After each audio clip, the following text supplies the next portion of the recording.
Okay. Side చూసుకుంటేనే side front door కూడా చాలా ప్లెయిన్‌గా అయితే ఉంది. అండ్ ఈ వెహికల్‌లో మనకి ఏదైతే 360 డిగ్రీ కెమెరా లాంటివి ఏం లేవు. కాకపోతే ఇది ఆటో ఫోల్డింగ్ ఓఆర్‌వీఎమ్స్.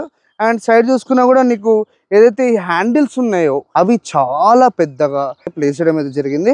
అండ్ ఈ యొక్క వెహికల్‌కి రివర్స్ సెన్సార్ అయితే లెఫ్ట్ సైడ్‌కి అయితే ఏం లేదు. అండ్ ఈ వెహికల్‌లో ఫ్రంట్ నుంచి చూసుకున్నా కూడా నీకు క్యారెక్టర్ లైన్స్ అట్లా ఫ్లో అయ్యకుండా వెనక పోతా ఉన్నాయి. ఏదైతే పిల్లర్ సి ఉందో దానికి కూడా వీళ్ళు లైట్‌గా ఏదైనా సిల్వర్ గార్నిష్ ఇచ్చి ఒక చిన్నపాటి డిజైన్ అయితే తీయడం జరిగింది. అండ్ ఇక్కడ నుంచి ఇక్కడ వరకు చూసుకున్నా కూడా ఇక్కడ నీకు ఎక్కువ క్యారెక్టర్ లైన్స్ కనబడతా ఉంటాయి. అండ్ బేసిక్గా ఇది ఒక ఏరోడైనమిక్ డిజైన్ అని చెప్పుకోవచ్చు. సో బ్యాక్ చూసుకుంటే ఫ్రంట్ కంటే కొంచెం డెవలప్మెంట్ అని చెప్పుకోవచ్చు. ఎందుకంటే ఫ్రంట్ నీకు ఒక ఎండ్ టు ఎండ్ డిఆర్ఎల్ అలా తీసుకొచ్చి అలా పెట్టారు. ఇక్కడ అట్లా కాదు, కొంచెం నీకు ఏదైతే మనకి క్వార్టర్ పైలన్ ఉందో దాని మీదకి లైట్గా హెడ్లైట్ డిజైన్ అయితే తీసుకురావడం జరిగింది.